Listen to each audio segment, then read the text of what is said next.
Mesdames et messieurs, bonsoir, c'est Mire, on se retrouve aujourd'hui pour une toute nouvelle vidéo sur cette chaîne YouTube principalement centrée sur Arsenal. Et aujourd'hui au programme, on va bien évidemment faire le pronostic, en tout cas les pronostics de cette 37e journée de Première League qui va acter pas mal de choses sur pas mal de tableaux au niveau du championnat, puisqu'en effet, beaucoup de choses peuvent se jouer. Le titre peut être acté à l'issue de cette 37e journée de championnat. Certains clubs pourraient gagner slash perdre l'Europe. Certains pourraient se maintenir ou être relégués à l'issue de cette saison. Et bien évidemment, certains clubs vont jouer juste pour le plaisir puisqu'ils ne jouent strictement plus rien. Donc on va en parler un petit peu aujourd'hui dans cette vidéo. On va explorer un petit peu les différents scénarios possibles pour cette 37e journée de championnat.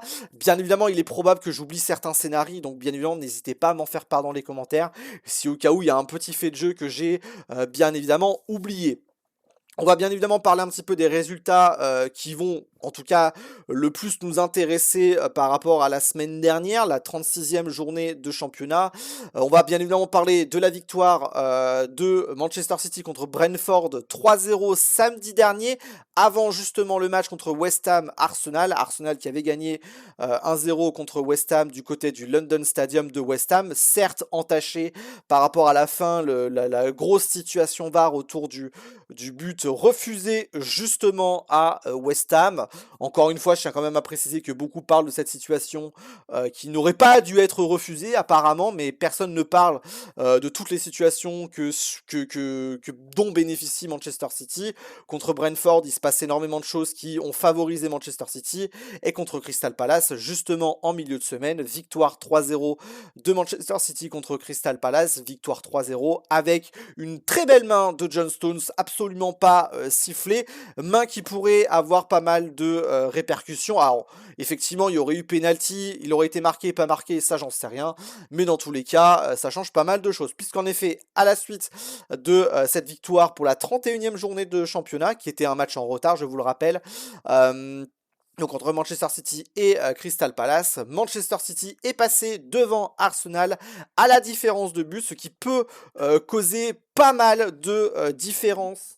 Du coup, en fin de saison, si malheureusement nos chers Gunners n'arrivent pas à récupérer une victoire contre une des deux dernières équipes qu'on doit affronter, effectivement, malheureusement, ce but-là, qui n'a pas été marqué par Crystal Palace, peut avoir un grand impact. Moi aussi, j'ai un autre impact aussi, on va en parler très rapidement, c'est quand même le but de Jérémy Doku contre Everton, le but de l'égalisation, le 3-3, on va pas se mentir, but à la 97e minute sur 96.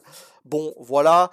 D'ailleurs, 7 minutes de TA qui sortent de nulle part. Bref, dans tous les cas, on parle plus d'Arsenal qui bénéficie d'une fute justement refusée, d'un but justement refusé, que de Manchester City qui toutes les semaines continue d'esquiver les cartons rouges, qui continue d'esquiver les décisions défavorables contre eux. Mais bon, voilà.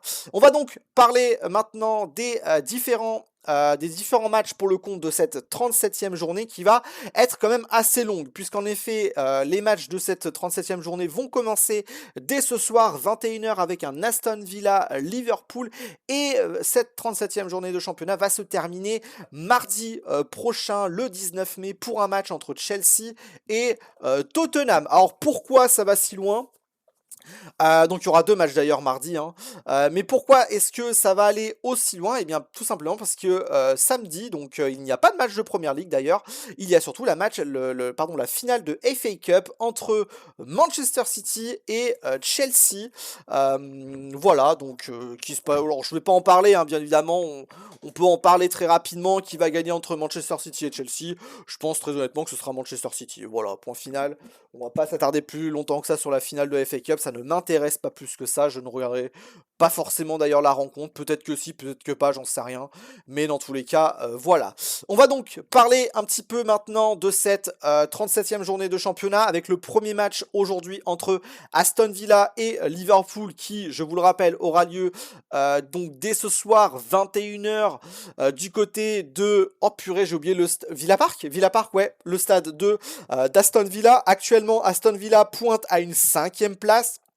Et Liverpool pointe à la quatrième place. Les deux clubs sont à égalité de points, mais une victoire ou une défaite de l'une des deux équipes peut permettre éventuellement à un autre match important, un autre club très important dans cette fin de saison qui est pour le titre, de pouvoir éventuellement aller chercher la Ligue des Champions. Puisqu'en effet, le sixième actuellement de championnat est Bournemouth. Bournemouth qui pointe à 55 points, qui pourrait éventuellement, admettons que Liverpool ou Aston Villa perdent, et que Bournemouth gagne son match de championnat contre justement Manchester City, eh bien pourrait éventuellement se rapprocher de Aston Villa ou Liverpool et pourrait éventuellement aller chercher la Ligue des Champions lors de la dernière journée. Qu'est-ce que je veux dire par là? C'est un match extrêmement important dans lequel pour moi, eh bien peu importe que ce soit Aston Villa ou Liverpool, j'aimerais bien une victoire de Liverpool, je vais pas vous mentir. Pourquoi? Eh bien parce que la dernière journée de championnat pour Manchester City, eh bien c'est un match contre Aston Villa. Admettons, Liverpool gagne contre Aston Villa et que... Ah bah non, en fait, ça sera pas possible, mais on sait jamais. Mais admettons que Bournemouth gagne contre Manchester City. Bon, du coup, Arsenal sera champion, mais en gros, ma théorie est morte. Bon, c'est un petit peu chiant, mais en gros, il faudrait que Aston Villa ou alors, il faudrait plutôt que Liverpool perde pour que Aston Villa ne soit plus dans la course au titre, mais que Bournemouth ait toujours l'espoir de battre Liverpool lors de la dernière journée, en tout cas dépasse Liverpool à la dernière journée. Peut-être que ce sera plus intéressant. Bref, honnêtement, on va pas se mentir, dernière journée à Goodison Park, effectivement, donc entre Aston Villa et Liverpool, qui pourrait gagner ce match-là? Eh bien, je pense qu'on va partir pour, on va partir pour une victoire de Liverpool, donc qui, du coup, s'officialiserait sa place en Ligue des Champions la saison prochaine. Match suivant qui se déroulera à partir de 13h30 ce dimanche, Manchester City contre Nottingham Forest. Donc Nottingham Forest qui s'est maintenu donc du coup en championnat devant du coup Tottenham qui jouera sa relégation avec West Ham jusqu'au bout normalement, hormis s'il y a des matchs disparité de résultats dès maintenant, ce qui n'est pas impossible. Mais bon, ça on verra bien. Donc Manchester United, ça joue plus rien. Nottingham Forest, ça joue plus rien. Bref, on va partir logiquement sur une victoire de Manchester United. Match entre Brentford et Crystal Palace, donc deux clubs qui, eh bien, ne jouent plus forcément grand-chose. Mais Brentford, là c'est très important, peuvent éventuellement aller chercher une Ligue Europa Conférence, puisqu'en effet ils ont actuellement 2 points de retard sur Brighton, donc je pense que Brentford a tout intérêt à jouer pleinement ce match-là contre Crystal Palace. Crystal Palace d'ailleurs est actuellement maintenu en championnat, 44 points. Ils ont 6 points d'avance sur Tottenham, ils ne peuvent donc plus être rattrapés par surtout West Ham. Donc du coup, West Ham gagne ses 2 matchs, il passe à 42. Bref, Crystal Palace ne peut pas descendre. C'est pareil pour Nottingham Forest qui ont 43 points. Mais pour moi, et là ça va être très important pour Brentford de remporter ce match-là, mais j'ai un petit doute honnêtement puisqu'effectivement Crystal Palace a moyen, du coup, comme ils vont jouer la finale de la Ligue Europa Conférence après, donc 3 jours après la 38e journée de championnat, il y a moyen voilà, qu'ils reprennent un petit peu de rythme pour la dernière journée de championnat, sachant que la dernière journée de championnat, apparemment, Crystal Palace jouerait un petit peu en dessous pour pas avoir des blessures, pour se préparer surtout pour la finale de Ligue Europa Conférence. Bref, moi je vais partir pour une victoire de Crystal Palace qui, du coup, eh bien, enfermerait un petit peu les derniers espoirs européens de Brentford. Match suivant, Leeds United contre Brighton. Donc Leeds United qui est maintenu aussi avec 44 points. Brighton qui peut, du coup, on va dire à l'issue de cette journée-là, je pense, officialiser eh bien, sa place européenne en fonction des résultats des deux autres équipes. Mais à mon avis, Brighton remportera ce match-là contre Leeds United. Match un petit peu osef entre Wolverhampton et Fulham. Deux clubs qui ne jouent plus rien, les Wolves sont bons derniers de championnat. Alors peut-être qu'ils peuvent aller chercher la 19e place contre Burnley, mais bon honnêtement les Wolves c'est terminé en championnat. Là où Fulham est là aussi maintenu 11e place. Il y a toujours un monde où Fulham peut aller chercher l'Europe, mais ça va être extrêmement compliqué et extrêmement quand même j'ai envie de dire conditionné à d'énormes mauvais résultats de Brighton, de Brentford, de Chelsea, de Everton, voire même de Sunderland, voire même de Newcastle. Bref, pour Fulham, c'est extrêmement compliqué. On va partir sur un petit match nul, honnêtement, entre les Wolves et Fulham. Match suivant qui va se dérouler toujours dimanche 17h, pardon 17h pas du tout, mais dimanche 17 mai, 16h heure française, Everton contre Sunderland. Est-ce que Everton va pouvoir lui aussi essayer d'aller titiller l'Europe, aller titiller Brighton? Et bah c'est possible, mais Sunderland c'est vraiment pas mauvais, ils ont fait une très très bonne saison, mais ça s'est un petit peu refroidi, ça a été très mauvais. Je vais pas dire très mauvais parce que c'est très méchant, mais ça a été vraiment fade sur la deuxième partie de saison. Sunderland a pris quand même très peu de points, j'ai l'impression. Sunderland qui n'a pas gagné depuis 4 matchs. C'est compliqué. Bon, vous allez me dire, Everton, ils n'ont pas gagné depuis 5 matchs non plus, mais voilà, l'effet Goodison Park, j'ai oublié le stade d'Everton, je sais plus comment il s'appelle, mais le nouveau stade d'Everton, il y a moyen quand même, c'est quand même une très bonne entre. Je pense que Everton ira chercher un très bon résultat et une victoire contre Sunderland. Match suivant, Newcastle contre West Ham. Match à 18h30 et c'est un match qui peut tout simplement, et bien quasiment, enterrer les espoirs de West Ham en cas de défaite, puisqu'effectivement, en plus, c'est à Goodison Park, le stade de Newcastle, et il s'avère que, en plus, West Ham n'a pas de chance. Alors, c'est une chance ou pas, mais en tout cas, West Ham a la malchance de jouer en premier, de jouer avant Tottenham, et du coup, eh bien, on pourrait avoir un West Ham fébrile qui, en cas de défaite, pourrait donner encore plus de baume au cœur à Tottenham, qui pourrait, du coup, eh bien, se maintenir en cas de très bons résultats lors du dernier match de la journée. Pour moi, on va quand même partir sur une victoire de Newcastle contre West Ham, même si effectivement Newcastle ne joue pas grand-chose. Je pense quand même que Newcastle ira chercher la victoire pour, je vérifie, ouais, pour son... Oh, j'ai perdu le match d'Everton, de Newcastle, pardon. Ouais, pour son dernier match à Goodison Park de la saison. Goodison Park, pardon. Je suis désolé, c'est le St James Park. Je suis désolé, j'ai peut-être dit une bêtise. Non, c'est le match à St James Park, pardon. Pour son dernier match à St James Park cette saison, je pense que Newcastle ira chercher un très bon résultat contre West Ham United. Match suivant qui va se dérouler du coup lundi à 21h, le match de nos Gunners contre Burnley, dernier match à domicile de la saison. Match qui aura lieu, alors à 21h, je viens de vous le dire, mais surtout, ça va être un match extrêmement important pour mettre encore plus la pression à Manchester City. Arsenal n'a strictement pas le droit à l'erreur, encore plus contre Burnley. Arsenal, nos Gunners ont déjà perdu beaucoup trop de points contre des relégables. Match contre Nottingham Forest sur lequel on perd des points. Match contre les Wolves. Alors celui à l'Emirates, on gagne dans les derniers instants. Et le match à... j'ai oublié le nom du stade des Wolves, mais c'est pas grave.